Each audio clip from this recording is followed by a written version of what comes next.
Quiero hablarles esta mañana acerca de las tres sillas, y ya de última hora cambié esto de las tres sillas por las tres filas. 1, 2, 3, tres filas. La idea de las tres sillas o tres filas no es mía. Le pertenece a un pastor, un maravilloso pastor, el doctor Bruce Wilkinson.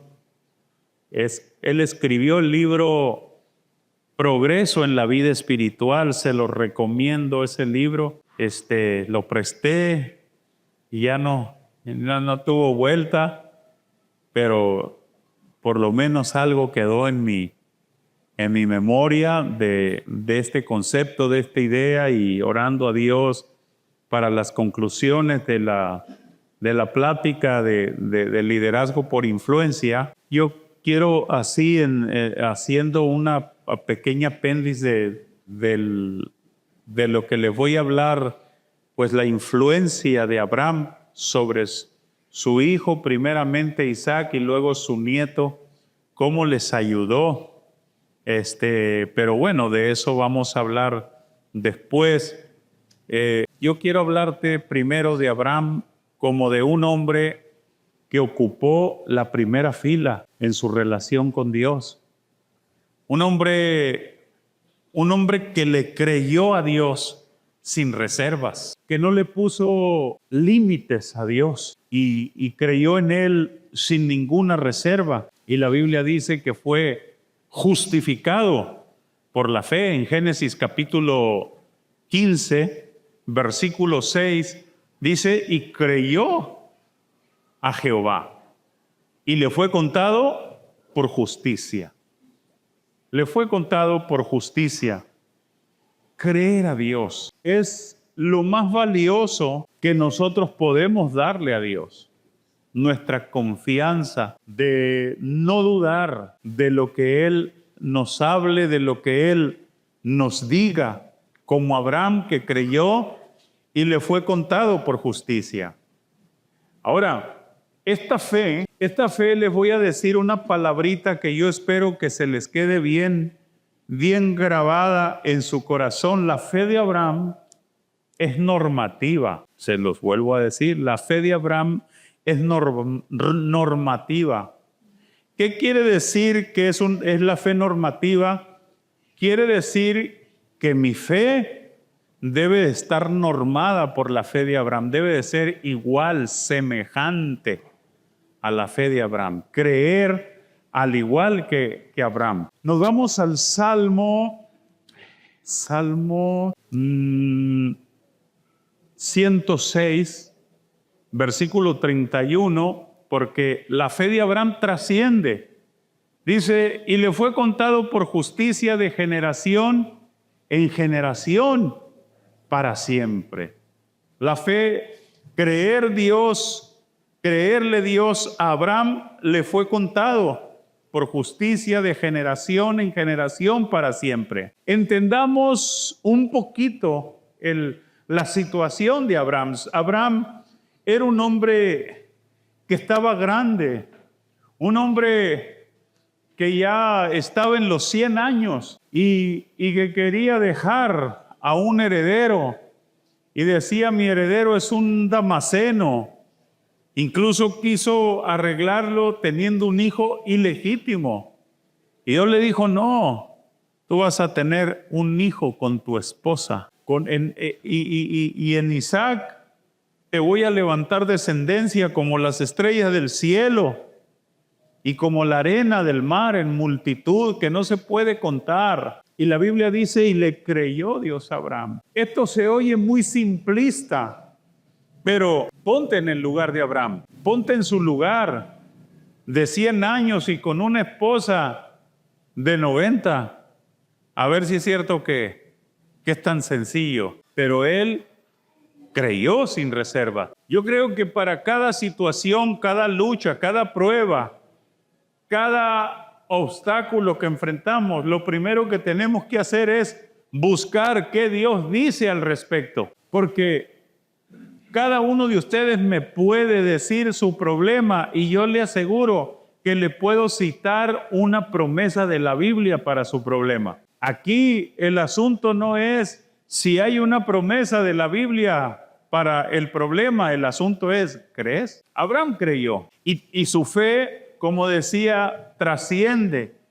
Pasa el Antiguo Testamento y se va hasta el Nuevo Testamento. En Romanos capítulo 4, versículo 3, dice, porque ¿qué dice la Escritura? Ya estamos en el Nuevo Testamento, siglos después de Abraham. Creyó Abraham a Dios y le fue contado por justicia. Tenemos Gálatas capítulo 3, verso 6, que dice básicamente lo mismo también, Gálatas 3, 6.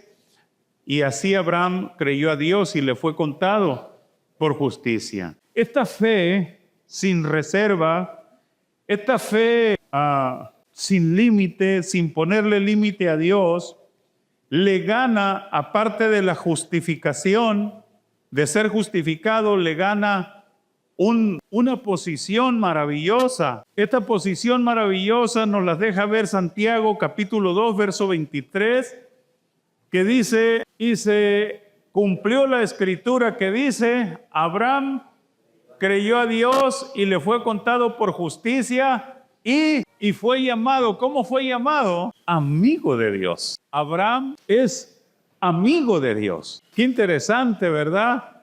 Es decir, fulano de tal, íntimo amigo de Dios. Es tremendo, es tremendo. Isaías 41:8, mire cómo se relaciona. Ahorita nos fuimos del Antiguo Testamento al Nuevo, ahora venimos del Nuevo para atrás. Isaías 41:8 dice, pero tú, Israel, siervo mío eres tú, Jacob, a quien yo escogí, descendencia de quién, de Abraham, ¿qué? Amigo. Tremendo, mi amigo. Que el que está sentado en el trono diga que tú eres su amigo, que tú eres su amiga. Ahora, ¿es posible esto? Jesús, el Señor Jesús dice que sí es posible. Si lees San Juan 15:14, mira nada más, dice, vosotros sois mis amigos si hacéis lo que yo os mando. Abraham hizo. Como digo, Abraham no tenía reservas, hizo lo que Dios le dijo que hiciera y se constituyó, fue justificado y se hizo amigo de Dios. Y Jesús dice, si tú haces lo que yo te digo, vas a ser mi amigo, vas a ser mi amiga. Te voy a subir a esa posición de honra, amiga de Dios, amigo de Dios. Hay algo más muy interesante en esto, hermanos, que les voy a compartir. Pocos se dan cuenta de este hecho. Pocos lectores de la Escritura, al menos es la impresión que yo tengo de que pocos lectores de la Escritura se dan cuenta de este hecho tan maravilloso que hay. No sé, estaré equivocado, será porque esto me fue mostrado hace relativamente poco, pero tenemos que entender, tenemos que partir de que la Escritura, la Biblia, es inspirada por Dios. No hay una parte de la Biblia desde Génesis hasta Apocalipsis que el Espíritu Santo no haya inspirado. Fue inspirada por el Espíritu Santo. Entonces estoy diciendo esto porque cuando usted lee la Biblia, la historia de Abraham, cuando un día Dios habla con Abraham y le dice, quiero que te levantes y me entregues en holocausto a tu hijo, a tu único, Isaac, a quien tú amas. Holocausto es una ofrenda, un sacrificio en el que se tomaba la víctima, se colocaba la leña estratégicamente, se ponía la víctima, cordero, macho cabrío, becerro, se degollaba y se le prendía fuego. Así quiero que me ofrezcas a tu hijo. La Biblia dice que Abraham se levantó muy de mañana, muy de madrugada, tomó a sus siervos y tomó a su hijo, ensilló sus asnos, puso la leña y todo, hizo los preparativos y vámonos al monte donde Dios me indicará dónde voy a ofrecer en holocausto a mi hijo. A mí me hela la sangre cuando leo que dejan los asnos, dejan los criados, el morrito de unos 12 años aproximados, poco más, poco menos, lleva la leña en la que va a ser quemado y no sabe. Y ahí va, iban ambos, dice la Escritura. Y como le digo, me hela la sangre, no sé qué sentimientos se cruzan en mí cuando leo que el muchacho le decía, Padre mío, y le respondía a Abraham, heme aquí mi hijo. O sea, como que llevaba mucho acento, mi hijo, porque no era cómodo, no era sencillo aquel momento. Yo veo la leña, el fuego, pero ¿dónde está el cordero? Él no sabía que él iba a ser la parte del cordero. Y le decía el patriarca, Jehová se proveerá de cordero, hijo mío. Jehová se proveerá de cordero, hijo mío. Pero hasta ahí la historia. Hasta ahí la historia que puedes leer en el Antiguo Testamento. Pero cuando nos vamos al Nuevo Testamento, y esto es lo maravilloso que les decía, que pocos a veces se dan cuenta del detalle, que el Espíritu Santo nos permite conocer el pensamiento de Abraham, que era lo que Abraham pensaba. Vea Hebreos capítulo 11, vamos a ver, Hebreos capítulo 11, versos 17 al 19. Mire, por la fe, cuando fue probado, ofreció a Isaac. Y el que había recibido las promesas ofrecía su unigénito. Más, habiéndosele dicho, por favor déjalo tantito ahí, Marisa, habiéndosele dicho, en Isaac te será llamada descendencia. Ahora sí, vamos al siguiente. La primera palabra, esta es, a mí me pum. Pensando. ¿Quién estaba pensando? Abraham estaba pensando. Y esto es lo especial, que el Espíritu Santo te deja oír el pensamiento del patriarca. ¿Qué pensaba Abraham? Hasta ahí pensaba. Jehová se proveerá de cordero, hijo mío. Iba caminando a la torre. Tengo que entregarlo en holocausto. Pero Dios me dijo que en este muchacho me iba a dar descendencia. Dios me dijo que de este muchacho iban a salir como las estrellas del cielo y como la arena del mar en multitud. Dios me lo dijo. El Espíritu Santo nos permite ahondar en ese pensamiento y el hombre llega a una conclusión en su pensamiento, llega a una conclusión y esta es la conclusión a la que llega.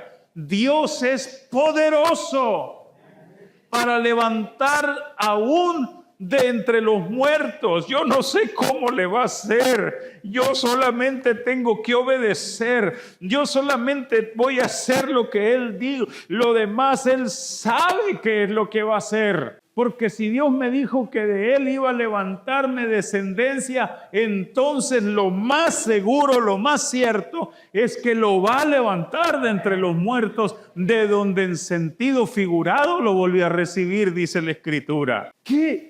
¿Cómo no iba a ser amigo de Dios este hombre? ¿Por qué no se puso a ver si la ecuación le cuadraba? No se puso a ver si los números coincidían.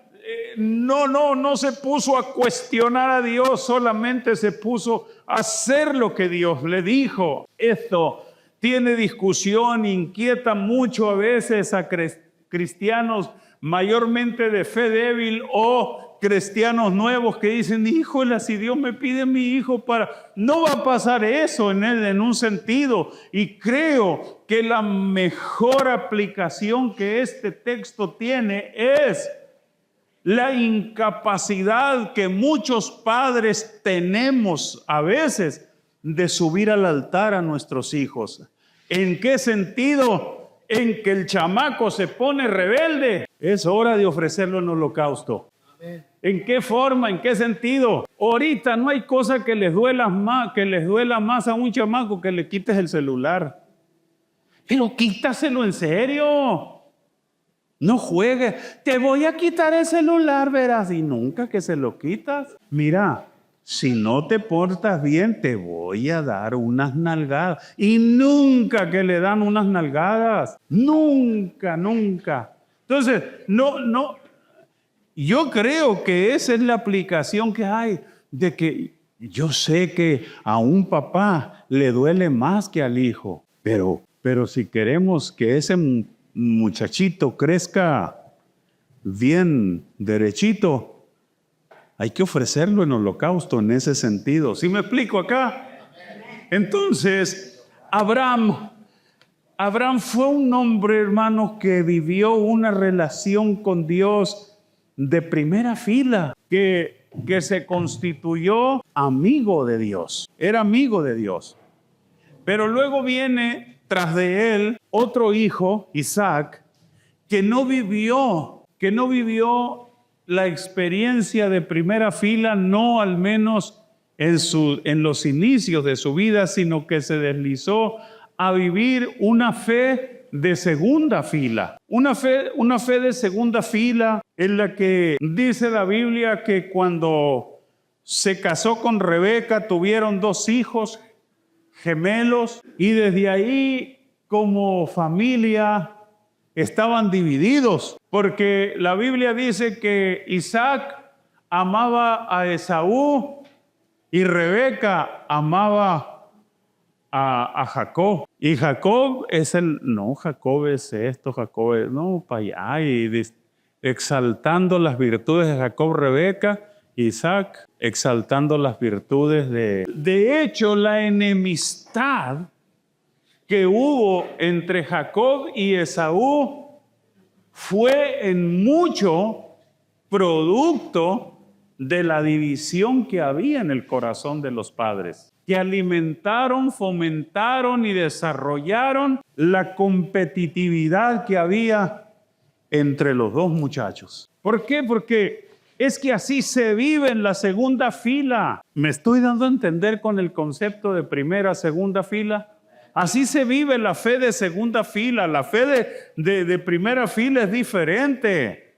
Es de sacrificio, es de dolor. Al holocausto se va, chamaco. En la segunda fila los chamacos no se van al holocausto. Los chamacos no se sacrifican, porque en realidad no nos interesa mucho. Fíjate, date cuenta, y no soy psicólogo. En realidad no queremos que el plebe sufra. No quiero sufrir yo. Ay, es que me duele mucho que esté así. Que te duela, para eso estás viejo, para que te aguantes. Y él para que agarre disciplina. ¿Estamos aquí o no estamos aquí? Bueno, entonces, mis hermanos, así se vive la fe de segunda fila. Pero llegó un momento en que Isaac dijo, no me conviene vivir una fe de segunda fila. Yo quiero vivir una fe de primera fila, como mi padre. Y aquí está el liderazgo por influencia. Yo me acuerdo que mi padre tenía problemas como yo tengo. Tenía luchas como yo tengo, lloraba como yo lloro. Pagaba la luz, pagaba el agua, pagaba prediales como yo los pago y se enfrentaba a problemas igual que yo. Pero aquí no encuentro consolación, no encuentro reposo, no encuentro descanso. Sin embargo, en la primera fila hay problemas igual. Pero Dios estaba con mi padre. Dios consolaba a mi padre. Y por más duro y por más difícil que fuera el problema, tarde o temprano, porque Dios no llega ni tarde ni temprano.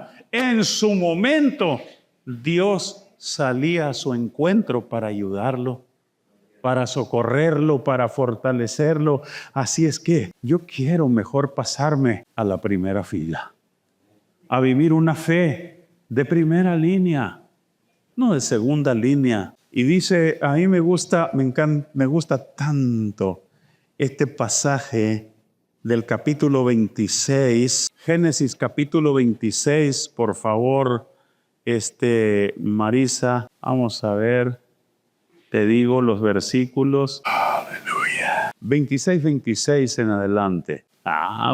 No, va 3 pasos delante de mí esta muchacha. Y Abimelech vino a él, o sea, a Isaac, desde Gerar, y a Jusat, amigo suyo, y Ficol, capitán de su ejército. 27. Y les dijo Isaac, ¿por qué venís a mí? Pues que me habéis aborrecido y me echasteis de entre ustedes. ¿Para qué vienen? 28. Y ellos respondieron, mire qué tremendo cómo le respondieron. Hemos visto que Jehová está contigo. Se nota cuando Dios está con uno, se nota. Hemos visto que Jehová está contigo y dijimos, hay ahora juramento entre nosotros, entre tú y nosotros, y haremos pacto contigo. Más, que no nos hagas mal como nosotros no te hemos tocado y como solamente te hemos hecho bien y te enviamos en paz.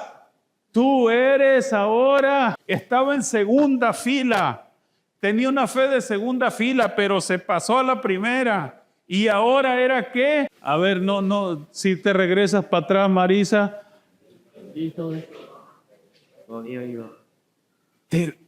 Oye, ¿estás bendecido? Puedes voltear con tu hermano y decirle, eres bendito de Jehová, eres bendita de Jehová. ¿Qué cosa más linda? Qué cosa más hermosa que Dios te haga bendito. A Abraham lo dice, eres mi amigo. Era un bendito de Jehová. Sí, pero estas cosas suceden en la primera fila, en la segunda no. En la segunda no pasa. 29, 30. Entonces él les hizo banquete y comieron y bebieron. Hasta yo les disparo las cocas cuando me dicen cosas tan lindas como esa, ¿verdad? ¡Qué tremendo! Isaac se harta de vivir un cristianismo de segunda fila y se decide irse a la primera, a donde vivía su padre. Dice la Biblia que Abraham hizo pozos y Isaac se dedicó a reabrir los pozos que su padre Abraham había hecho, pero los filisteos los habían tapado. Sí, a volver a las fuentes antiguas, a ese cristianismo donde es cierto, el enemigo se levanta, pero es derrotado, es quebrantado. Es cierto, hay luchas, pero Él viene y me consuela, jamás me deja solo. Otro hombre, pero este hombre vivió un cristianismo, una fe de tercera línea, de tercera fila. Y este es Jacob. Jacob, miren nada más, dice la Biblia que cuando nacieron eran mellizos que estaban en el vientre de Rebeca. Y cuando los pare, primero salió Esaú. Dice que era velludo como una pelliza. Leí la Nueva Traducción Viviente, dice que era velludo como un abrigo de pieles. Así dice la versión. Velludo. Y luego nace Jacob. Jacob era lampiño, no tenía vello. Y luego cuando sale viene agarrado del talón de su hermano. Y le ponen el nombre de Jacob, que quiere decir el que se agarra del talón o el que suplanta. Jacob era un camaleón. Él se adaptaba a las circunstancias para ganar. Su hermano Esaú era el primogénito. El primogénito era el heredero de todos los bienes que papá tenía. De todo. Haz un inventario, el primogénito era el bueno. Nada de que el testamento que en mitad de... No. La bendición buena, la rebanada del quequi, la más grandota, era para el primogénito. Aparte de eso, de tener la herencia aquí en la tierra, tenía la bendición de Dios, ¿sí? Eso era para Esaú. Pero Jacob decía, yo la quiero. Y un día que llegó su hermano con hambre, le dijo, dame de ese potaje rojo que hiciste. Y le dijo, véndeme tu primogenitura. Lo agarró vulnerable al muchacho. Oye, cuando te agarran vulnerable, te hacen como les da la gana, ¿verdad? Estás vulnerable, y vendió su primogenitura. ¿Para qué la quiero? Me voy a morir, no lo ocupo. Y se la vendió. Al poco tiempo, Isaac, ya viejito, no veía, le dijo a Esaú, mijo, agarra tu arco, tu aljaba, ve y mátame un venadito tierno. Me lo guisas así como tú sabes, como a mí me gusta, para que yo te bendiga. Ahí venía la bendición, el sello de la primogenitura. Y Rebeca, por eso le digo, los papás tienen mucho que ver. Rebeca le dijo, oye, oí a tu padre que le estaba diciendo a tu hermano que cazara un casa en el monte y le preparara comida porque lo va a bendecir. Mátate un corderito y hazle un guiso así, imitación Esaú, se lo llevas. No me va a bendecir, me va a maldecir, que su maldición caiga sobre mí, dirá la mujer. Si a veces somos tremendos, hermanos. A veces, ¿por qué salieron los chamacos así? Revisémonos, chequémonos, no. Y el muchacho se animó, mató el cordero, agarró la piel del cordero como era lampiño, se la puso, se vistió ropas de su hermano que olían a campo. Isaac lo oleó y lo tocó y lo bendijo, el sello de la bendición de la primogenitura. Al rato llegó su hermano Esaú y le dice, padre, aquí estoy, mira. Y le dice, oye, ¿quién eres? Pues soy yo, Esaú, tu hijo. Oye, tu hermano vino con engaños y yo lo bendije y será bendito. Papá, ¿que no tienes una bendición? La bendición, el sello de la primogenitura, ya lo tiene él. Y lloró, pero ya no era posible. Entonces él juró que lo iba a matar. ¿Cómo es posible? ¿Cómo es posible estas cosas no suceden en una relación de primera fila? Suceden en relación con Dios de segunda y de tercera fila. En primera fila esas cosas no pasan. Juró que lo iba a matar. Así es que el muchacho se tuvo que ir a Harán. Y toda esa cosa que le pasó de quedarse sin sus papás, lejos, en una tierra ajena, con acento extraño, si bien hablaban un lenguaje con ciertas variantes y todo, ¿lo cambió? No, siguió igual. Luego empezó a transear al tío, a Labán, luego lo empezó a transear, ¿verdad? Lea la historia, ahí están todas en las notas, está. Lo empezó el caso es que al rato él tenía más ganado que él. Luego él tiene el anhelo, el deseo de volver a sus padres. Dios empieza a trabajar en él. Él no había venido a este mundo para ser hombre de fe, de relación cristiana, de relación con Dios de tercera, de segunda fila. Dios empieza a tratar con uno. Dios empieza a hacerle ver a uno que no es tan Juan Camaney como cree que es. A darse cuenta, ¿cuántos saben aquí lo vulnerables que son? Lo débiles que son. Dios, tantito nomás quita el espíritu y dejas de ser. así facilito, sin batallar. Somos más vulnerables de lo que creemos que somos. Viejos, jóvenes, en la edad que estamos, somos vulnerables. Entonces Jacob se pone en marcha. Deja Harán para irse a la tierra de la promesa. Les decía a los muchachos en la mañana, a los que vienen del centro, señalo a este lado porque ahí en esa área se sientan, y les decía, tienes que dejar el área.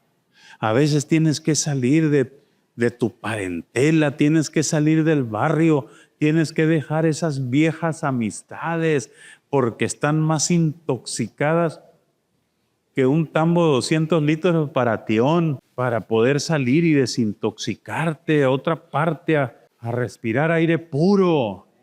Jacob salió, y cuando iba pasó algo muy interesante también. Esaú, su hermano, supo que Jacob iba de regreso, y vinieron los guías del camino y le dijeron, Esaú, tu hermano, viene con una compañía armada a encontrarte. Sí, dijo juró que lo iba a matar. Y los juramentos de una persona de Medio Oriente eran juramentos. O sea, ¿qué iba a pasar? Lo más seguro, dijo Jacob, mi hermano viene a matarme. O sea, deslizarte de tercera fila a primera fila no es fácil. Tienes que hacer cambios y tienes que enfrentarte a cosas como Esaú. Tienes que enfrentarlo. Tienes que ir y pedir perdón. Tienes que ir y pedir una disculpa. A veces, no necesariamente, porque pedir perdón a veces resulta muy fácil. Pero si me lo bailé con 5,000 pesos, no nomás le debo de ir a pedir perdón, debo de llevarle los 5,000 pesos y unos 1,000 pesos mínimo encima de esos 5. ¿No se escuchó? O sea, enfrentarlo. Jacob estaba bien asustado.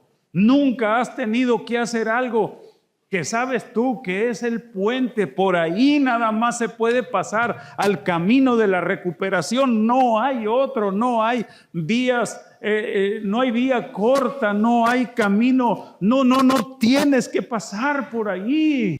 Y todo lo que haces, hizo grupos y todo para ayudarse. Si viene contra un grupo, que el otro huya, y todo eso estaba diciendo. Nada de su estrategia, toda estrategia, toda le era insuficiente. Los grupos que hizo y los grupos que mandó adelante para calmar la ira era insuficiente. La estrategia era insuficiente. Y cuando sientes que la estrategia es insuficiente, tienes que voltear hacia Dios. Eso fue lo que hizo Jacob. Cruzó el arroyo de Jaboc y se internó en el monte a pasar la noche con Dios. Era lo más seguro. Ahí no hay pierde. Se estaba deslizando a una fe de primera línea. Y en su búsqueda de Dios aquella noche vino el ángel de Jehová y se embatieron en lucha los dos. El tranza y Dios. Dios tratando con el tranza, Dios tratando con su naturaleza, y ahí están luchando Jacob con el ángel. Y cuando estaba saliendo el sol, el ángel le decía, suéltame porque raya el alba. Y Jacob le decía, no te voy a soltar hasta que me bendigas. No te voy a dejar hasta que me pases de la tercera línea a la primera. No te voy a dejar hasta que me hagas un creyente de primera línea. Estoy harto de vivir en la tercera línea. Estoy harto de vivir como vivo. Estoy cansado de pasarme las cosas que me pasan. Estoy cansado de nomás ahí a cuentagotas, limitado todo el tiempo, toda mi vida, de vivir arreglando mis broncas, haciendo un hoyo para tapar otro. Yo estoy cansado de eso. Yo necesito que me pase esa primera línea. Y el ángel le dijo algo hermoso. Le dijo, ¿cómo te llamas? Y le contestó, me llamo Jacob, o sea, me llamo el tranza. ¿Te das cuenta? Y le dice, ya no te vas a llamar Jacob, ahora te vas a llamar Israel, príncipe de Dios. Ya no vas a ser así, ya no te vas a llamar así. Ahora eres Israel, príncipe de Dios. Qué hermoso es saber que no importa en qué línea te encuentres, segunda, tercera, cuarta, qué hermoso es saber que siempre hay un espacio en primera línea para ti. Siempre hay un espacio en primera fila para ti. Solamente que a veces no sé qué esperan los humanos. ¿Qué es lo que están esperando que suceda? ¿A que les pegue una buena Labán allá en Harán? ¿O qué? ¿No estás cansado de la segunda fila, de la tercera fila? Jesús te dice, hay espacio en la primera. Tú serás mi amigo, tú serás mi amiga. No te conformes con menos. La bendición del Padre, del Hijo y del Espíritu Santo sea sobre cada uno de ustedes. Bendiciones a todos. Qué gusto que estés escuchando la palabra de Dios por medio de nuestra iglesia. Suscríbete para más y compártelo con alguien que ames.